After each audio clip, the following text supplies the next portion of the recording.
live because I love the energy, and it feels so different to making a video, which with my two kids, it's not easy to do videos and then edit them.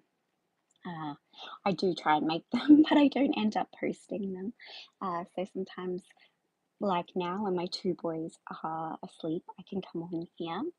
And the thing I was thinking about today is that I love when you sit down next to someone and you start talking to them. If you don't do this, if you don't try and spark conversations with people that you meet, you're missing out, because the information people can give you about about their lives is really helpful and really fascinating if you know what questions to ask. And so I've had two conversations that come to mind. One was when I was taking my boys to their swimming class. Uh, I was talking to another mum, and she was telling me how she does all this travel with her family, and I was asking her, like, some really useful travel tips with traveling with children. And we have traveled with our children, and we've gone on airplanes and all of that, but she gave some really good, like, long distance flight information that was really amazing. And she also was telling me how she has an Airbnb, and that is her, like, way of making an income and, to be there for your kids. And another conversation that I had was with a couple from America, and I'm in Australia, and how they had invested in the stock market and what they'd invested in. And they then came to Australia and travel around on a boat. And so they were giving me all this, like, insight into investments and stocks and, like, their beliefs of what does really well in Australia. Because he also, like, coming here, invests in Australian stocks. And so these conversations I find them really fascinating. And so in my current life, I am a stay-at-home mom and wife, and I do life very differently. I feel like I'm almost this unicorn as a person, and, like, because I talk to people and there aren't a lot of stay-at-home moms, and I don't know if that's because it's just gone out of favor, it's not popular, like, women don't want to be a 1950s housewife. Like, I don't know what it is. I do think a lot of it, from what I've heard, is because of the economy and women feel like they need to work, which I think is causing a systemic issue in the home for raising children. Apparently, in some places, like, our birth rate is going right down because people just don't know how to do both family and survive, I guess. And so having these, like, interesting conversations with interesting people.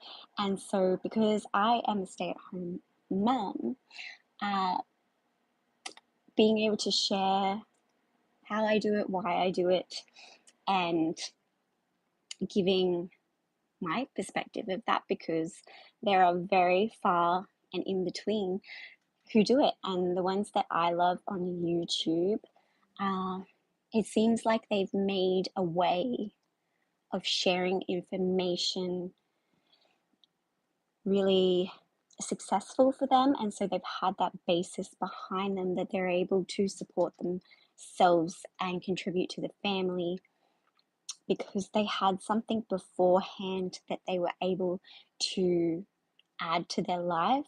And that's what I've done as well. I've studied a lot and done a lot and had every career possible.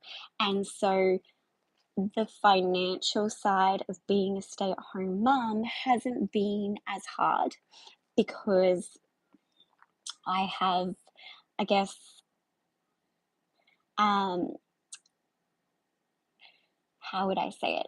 I guess because I've had all this experience and I believe in manifestation, or however you want to describe that, that I always know for me that money would come. And so I haven't been concerned about, like, I know a lot of mums are concerned with having kids, like how will they actually financially survive? And our, being able to buy a house and all of that has just our inability as this generation and the generations below, it's just getting harder and harder. And so we have been able to have a family. I'm able to stay at home with my kids and they are thriving. I have a 4-year old, so I have been at home for 4 years. And yeah, we managed to survive and working on that real thriving as well. So I I invest, and it's as soon as I was pregnant with my first son, I knew that I needed to learn investing and start doing everything I could to invest so that I could stay at home but still feel like I was growing financially, have my own thing for me.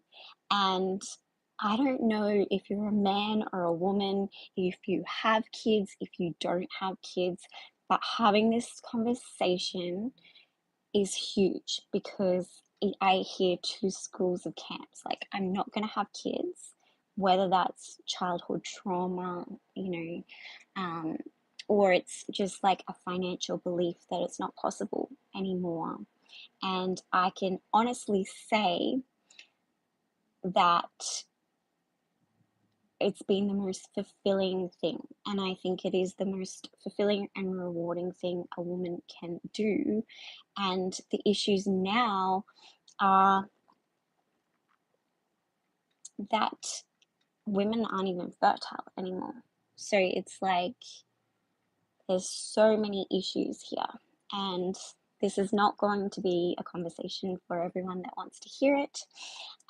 But this is my information that is digitally available for when my kids are older and for their partners and for anyone who needs that information. That the first belief is that it's possible that you can have a functioning family.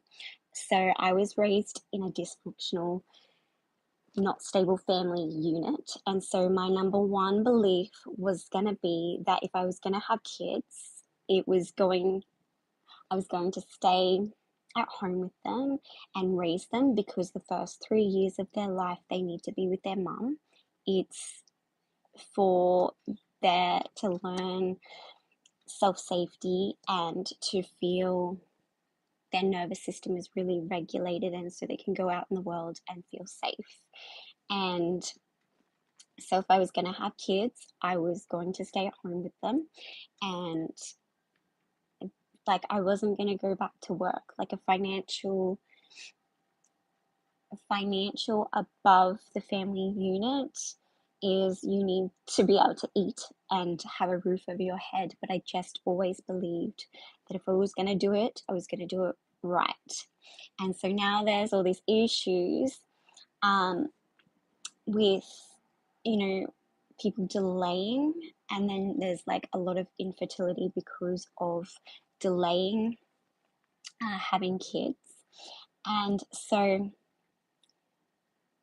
yeah, that was my number one belief. And I think that's a really important belief. Another thing I should say is I don't do anything by the system. So my first son was meant to be born at home, and he decided that he was actually going to be born on the toilet. My husband and I didn't particularly like the midwife that I ended. So it was a rotating system where there was 3 different midwives who looked after me. this was my first child, so I was in the system. I didn't want anything to go wrong because they tell you so much can go wrong.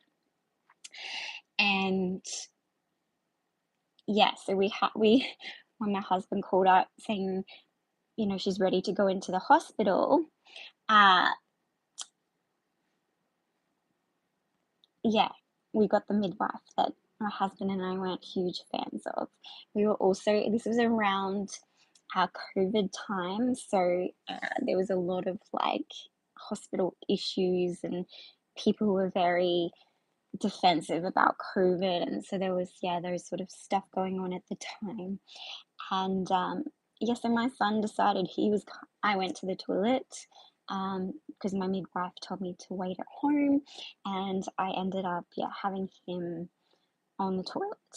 He was not waiting for that midwife, and then everything was just so easy in my birth that I did it again with my second son, and I would always do it again because the fear that we're taught, a lot of it is not real. And so I have not done anything by the system. I have never worked for the paycheck. I've always worked for the people and what felt good to do at the time, not because I needed to survive financially. And I've traveled and all of this, like the schooling system teaches you how to do everything very linear and very like safe. But the thing is that it's all of this is not safe anymore because there is such a divide coming. We used to, so in the 50s, we had middle class, and that's why women were felt they would be able to be at home with their children, is because that was natural and normal, and we had the middle class. Everything was taken care of by one income. And now there's a huge divide, and there's an even bigger divide coming. And I think women, and even probably their partner, their husband, will also influence women to have these children later, which will cause more and more issues, and the population will go down, which, hey, maybe we don't need such a big population anyway. There's gonna be really big family issues, fertility issues, and it all comes down to the fact that people no longer feel like the family unit is an option. And so I'm not religious. I have my own personal beliefs, but I did grow up with a religious family, and a lot of those core principles of the family unit are still there.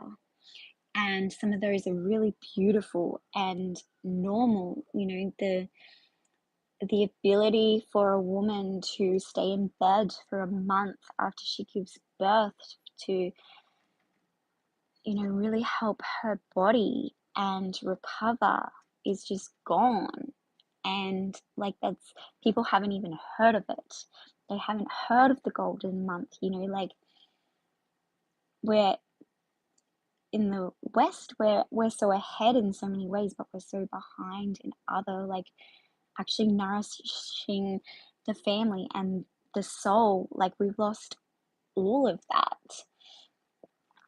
I went to Italy and I stayed with a host family, and they have they downstairs is the family, and then upstairs is the generation that came beforehand. And so there's always a place to live. And so I have found that just keeping this belief that it's possible because other countries do it. As a woman, I'm the center of the house. And if I'm not well and taken care of, then neither will my kids or my husband, which affects my husband's work. It affects my children, their behavior. And so I prioritize not working or finding alternative sources of things to learn and things to, I've just created some crazy things in my life. Through a scenario, I had $100,000 come into my life, and that like takes care of needing anything extra in my life. And most people wouldn't believe that's kind of possible for them, but it absolutely is possible because I worked on that belief. And just growing that and growing my belief that I can be at home, I can be of value, I can be healthy, and I can be financially supported. And it doesn't matter what position anyone else in my life is in. It doesn't matter what financial position my husband is in, because I know that I deserve to be able to be at home with my kids, because I don't want to look back when they're 15 or 20 and they need all this therapy because they never felt safe. And I've talked to my partner about some stories that we've heard, and people have put a mortgage before a woman being at home with the kids. Like, they're prioritizing paying off a mortgage, but then that marriage has failed, which has ended in 2 lives, and then 3 with the child, 3 lives that are just complicated, and like, divorce is then expensive. And so it's like, what's the cost? And so I believe that if you don't have kids yet, and if you're not married, these are things you really need to think about. I think these are things that need to be discussed before you even get in a relationship. Like, you need to know what you're doing. And the thing is like a whole generation systemic thing, because the previous generation wasn't taught, as soon as they made an income, what to do with that. We weren't taught this at school. This is the last thing. And I heard Robert Kiyosaki recently say, don't go to school. Like, that's the last thing you want to do, because they don't teach you anything about money. And money is what you need for choices, for freedom. And so my belief is that I get to be financially supported, and I also, and not just by my husband, but by the world. And I get to have my kids because I will raise them to be children that understand choices and what to do with money and what to do with their life. At the moment, so many people are just stuck in, the generation above me can't retire. Like, I can't imagine feeling like you can't retire and having to work, especially because people have gotten into careers based on money and they hate their job, and then they're spending way more than their life allows, and they're not considering compounding of money, compounding of time. And these are the things that I don't really care if my child, they need to read and write, but they need to know about money. They need to know about the economy and how it works, and about market cycles. And these are the things that I wasn't taught. So I stay at home and learn all of this. I make mistakes, but I'm learning. But if my dear husband was like, you need to go back to work, I wouldn't have the capacity. Women's hormones, our nervous systems are not designed to be working and raising children at the same time. Uh, I've got a few different sources of income. So uh, I was a kinesiologist. I'm still, it's still part of me, which is the study of human movement. So it's kind of like being like a life coach, health coach, but we work with the physical body as well, but we also work with mindset and that sort of thing. So if clients are looking for my help because they know I can help them, which happened before I had my kids, I'll take on a few sessions doing that. I've had people ask me to teach them kinesiology. I've set up different passive incomes. Like, this is what women's work and women's lives should be about, is learning alternate. They shouldn't be in offices and doing really hard labor. They should be in a nurturing environment that they can go with the flow and create. And when they feel called to do that, I've sold stuff online. uh, we were commissioned to sell someone's vehicle. We made money off that. There are so many I've been offered jobs that I've just had to say no to because I have the type of personality that people really enjoy my energy and being around me. So they often ask me if I want a particular job, and certain things I've had to say no to, like social media work. And I really love YouTube. I'm still working out with my nervous system how to be consistent with that. And just with the kids, like, they're asleep right now, so it's really easy. But it's not always easy. And I also considered the adverse effect of being on a platform where you show your face. And so, yeah, I share this when it feels good, and I don't come on here when it doesn't. And so we'll see how that progresses, because I have one source of income that I'm now letting go of, and another one I'm considering letting go of. Just the time and the energy that goes into that. And so maybe I will do more of this, because it's really nice to be at home and talk to new people and have conversations, and yeah, learning about other people's lives and what skills and knowledge they have. These are the conversations of a different world we need to have. Like, how many people are on that hamster wheel and honestly do not know how to get off? I have women who are like, I have said to them when they've talked about, like, they say, like, your birth was so easy, I'm going to come to you when, I need to give birth and ask you all these questions. And because the conversation is that giving birth is so hard, you get fat when you're pregnant. I did not get fat when I was pregnant.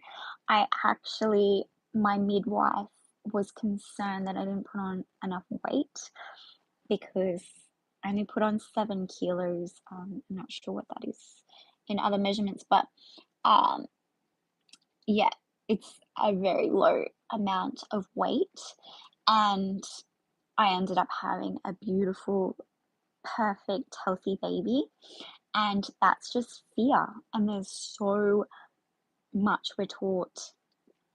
Everything's hard, and everything, like, my birth was so easy. Um, like, it just, my kids are easy. They're not all the time. It's not perfect, but life is pretty easy. And my number one belief, no matter what your religion is, where you are in life, it's about finding that inner peace. And being a stay at home mum has been the number one thing for my peace, like my inner peace. Like, I know there's nowhere else in the world I would rather be. I am, if anyone follows human design, I am a projector, and I also have the hermit and the leader, the natural leader. So I swing between wanting to be on this, talking to people, doing all of that, and just wanting to be in my cozy home, doing my own thing. And that's what being a stay-at-home mum has allowed me to do. And so I may share more of my journey about like how the specifics of how my life is easy being a stay-at-home mum and how I got there. And there's been conversations, not easy conversations around this. Like I've been told, put your child in daycare and for someone else's belief. And how about we use this is how other people are doing their money, like you should be doing your money that way. Just there's always people's opinions, and I always come back to my own compass. I know that being a stay-at-home mom is just the ultimate gift that I've given myself and my kids and my husband, and that it's possible. And no matter what stage you are in your life, that even if you're a man, it's going to be in a man's best interest that his partner is at home, resting, taking care of the kids. Uh, and that's what our society needs, is to raise more emotionally intelligent, happy humans. And the amount of times that I go out to the shops and people just have these scowls on their face. Like people aren't loving and living life like we should be. I believe that's what we're here for.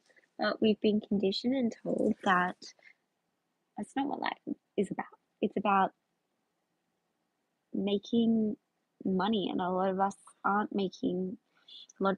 making the money. Hello, are you in Australia? I am in Australia.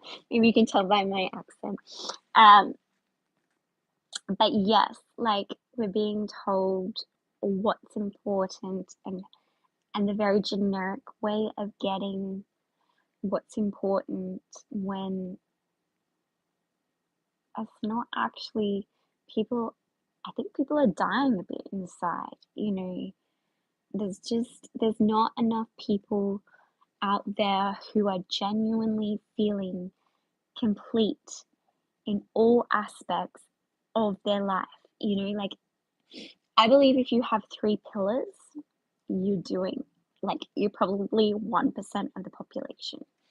And what I mean by 3 pillars is, if you have your health, it doesn't have to be health, but if you have your health, if you have a really happy family unit, if you have your financial situation in order, if you have a career that you love, like these are the different pillars.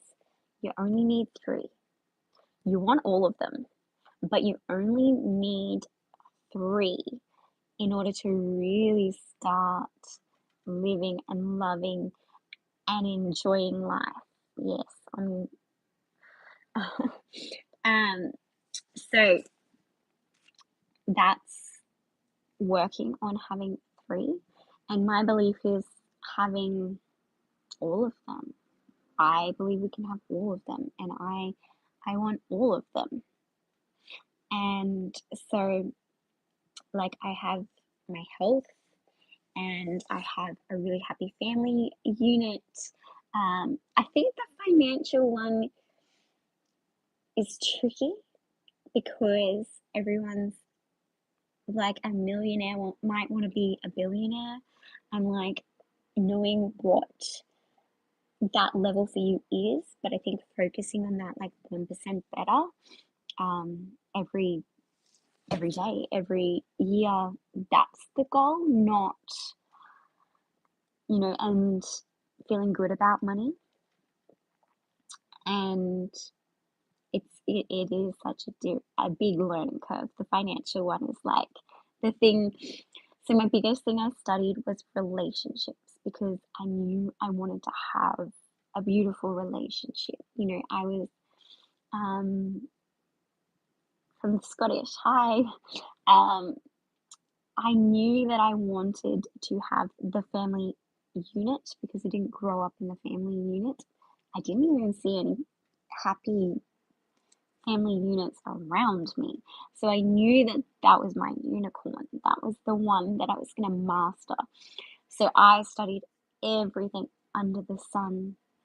And then it was like I went to India and I saw a family had absolutely nothing. I'm talking about their roof looked like a chicken coop, like where you keep chickens. Like that's what their house looked like. It was a piece of corrugated iron, and the kids ran out with platters of fruit, and they were just like the happiest people I'd ever seen on earth.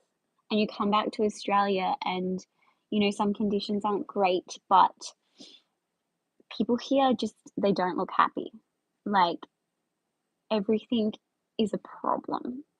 We make however much more than these small, tiny communities of people who are on the poverty level, and we're still not happy. And so that was my next. So I studied so much relationship stuff, and then I really studied about just feeling grateful, and no matter what, just loving where you're at when you're there and growing from that. And I think that somehow brought me to like my husband, because my first date with him was just so different. Yeah. Okay, so you are Ballina. We have a Ballina in Australia. Are you talking Ballina here? Because even where I live, there are people living in their tents. I don't know if it's always been like that. Yeah, so the Indians, they were happy to live like that, whereas here in Australia, yeah, we have some poverty. If you go into our city, you see homeless everywhere. And I do think that, which I said earlier, is just because there's becoming a huge divide between uh, upper class and just poverty. Like, we used to have. I'm in Queensland. Where are you in? And like in the 1950s, I was talking about the 1950s housewife. Like it was just normal. Women didn't go to work. And if they did, it was like their kids were a bit older and in school. But that's just not. Um, I'm just talking about, so I'm a stay-at-home mum, and I'm talking about how that is just not normal anymore. It's not normalized. Like I love having conversations where people share information about their lives with each other and help each other learn something new and help, because I sit down and I have conversations with people. I was saying earlier, like I met this woman and she was telling me how she goes on all this beautiful travel, and I was asking her about it, and her side income is an Airbnb, and I was talking to another couple and they were telling me how they invested early in the stock market and now they live on a boat and they travel from America to Australia. And yeah, so like just I find conversations with people about their specific life and their specific situations and what they're doing really well, we can learn so much from them about that. Uh, and I think that's been one of my biggest gifts is learning from other people. Like at the moment, I'm just not interested in TV. I go through my stages. If there's like a show I want to watch, I'm a total binge watcher. I will watch it all and finish it. I'm also, I'm not afraid to say it, I'm a Hallmark girl because I love the idea that life can be so beautiful and so easy, and like you end up with the house and the job and the, well, not the job, but the career you love and the person you love. And so I'm a bit of a Hallmark girl too. But at the moment, like, I just love learning. I just absolutely, and especially because this is what I'm teaching my kids. I don't care what their academic achievement is. My 4-year-old keeps telling me he's going to be a doctor. So what I need to teach him is how to study, how to learn. He's obsessed with the human body and with science. We got him the science kit for Christmas, and he makes potions, and he's got a doctor's kit, and he loves that. And so my biggest thing is teaching him, okay, how to study. Um, like, it doesn't matter what you're learning as long as you're learning, and especially in our technological age, is like there's a lot of useful technology.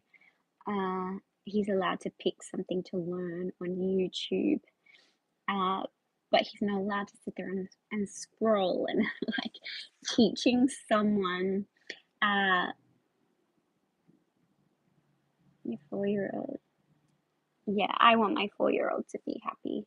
Um, I want I want my kids to know about finances as early as possible. So we talk about money all the time, and I just want him to find a career that brings him happiness, not because he's been pressured into it or he thinks it's gonna be the most financial thing. I've seen the detriments of choosing a career for finances, uh, because you can always have a few side hustles. Like my whole life, at one time, I had 3 different careers and I enjoyed it until I didn't. And then I went into full time work, and that was not for me. It lasted 6 months until COVID happened, and we ended up going into half time anyway. And then I was working with my uncle, and he was just like, ah, this is how you live your life. Um, yeah, so people actually started to realize that even though my journey looked a bit messy because I had different income streams, I was doing different things, it's actually brought me all of it to this place. And people actually are like, oh, like, I love your way of living kind of thing, because most people get on the hamster wheel, get stuck. And yeah, so the only person that I can really talk to about this life is a religious member of my family, because they're the only one that's been taught how to do family units, and like they're not willing to sacrifice anything for financial goals against being at home raising children. Like, it's just, I don't care where we are in our society, we have not, as women, evolved past needing to be there for our kids till they're at least 3. Um, no, I'm just sharing about being, the theme is not religion. My theme is just about the possibility of living life on your own terms. And I have, because I'm a stay at home mum, which I just feel is very unique. Not a lot of people are stay at home mums anymore, unless that their husbands are financially allowing them have put all the processes in place where they are financially set up to do that. I just think women, men, everyone doesn't think this is a choice. Like, I was put in daycare when I was little.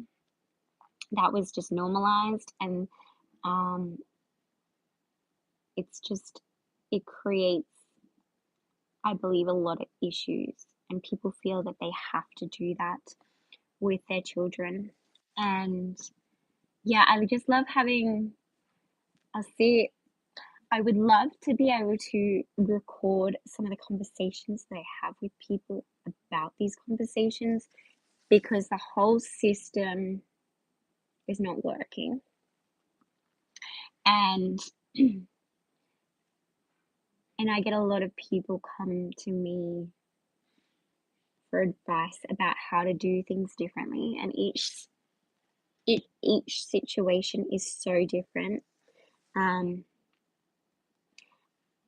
Yeah, so yeah, that's cool that your mom was a stay-at-home mom too. And like, I don't know how old you are or so what generation that was. Um, like my husband, he was in a stay-at-home family too. And like, I just think dynamics are very different. And what your personal, like, I was such an anxious child because my mom was a single mom, so she had to go to work. If she had have had more maybe financial help, or she may not have had to do it, she also said that if I don't know if that was true for my mom, but some women believe they just need something else in their life, which I get, but I don't think it needs to be outside the home, is my thing. And yeah, someone was telling me that there was a study of children who were put into daycare, and their anxiety levels and like their blood pressure and their heart rates were much more elevated compared to kids who were just at home. And my thing is that you don't really know the person who's raising your child in order for you to make money. And here in Australia, I've also talked to mums about, like, at the end of the day, what are you actually bringing home? And in one scenario, I think they ended up bringing home like $200 extra. But then what are you buying with that money in order to cope with the fact? So mom guilt is a huge thing. Um, so like, what are they then probably, what is their like drug of choice, like food or binging TV, or like, what are they, I think there's like repercussions of that. I don't actually think that money is helping. It may seem like it. And then I hear a lot of like, so that money then has to go towards the family unit. So not back to the mother, but back to the family unit. And then so if you go buying a house based on two incomes, then the mother always feels stuck. So she's got this guilt that she has to leave her kids with someone else. Okay, I haven't heard of that term, latchkey kids. But there's just, I think we really have to think about what we're doing and why we're doing it. So, someone I'm really close to, we read all these books about childhood development because we always knew if we were going to have kids, this is the way we would do it, because we came from broken homes and it wasn't worth it. And yeah, these books are just like, they tell you how important this is, but people are too spaced out, too focused on just surviving to have these conversations, to learn about alternative ways. Like, I haven't shared this too much out loud with other people except in my family unit, because I've already had a little bit, not a backlash, but like, are you really going to do that? So there's like a term called like a crunchy mum. I don't know, which is a mum that's like really into alternative stuff. I am really into alternative stuff, but I'm also very level-headed. Like I'm not a hippie mum. Like I didn't buy cloth diapers and wash all of that. It just is not my, I look for ease. But we we're gonna homeschool and we're looking at the ways of doing that. My boys are about to wake up, so I might have to leave it at that and do some more again some other time. But it's been a pleasure to have this conversation with you. Um, my channel is about motherhood and money and making it easy. So if you'd like to learn more, or you know someone else who is struggling in any of these areas, I would love for you to share with them. But thank you so much for being here.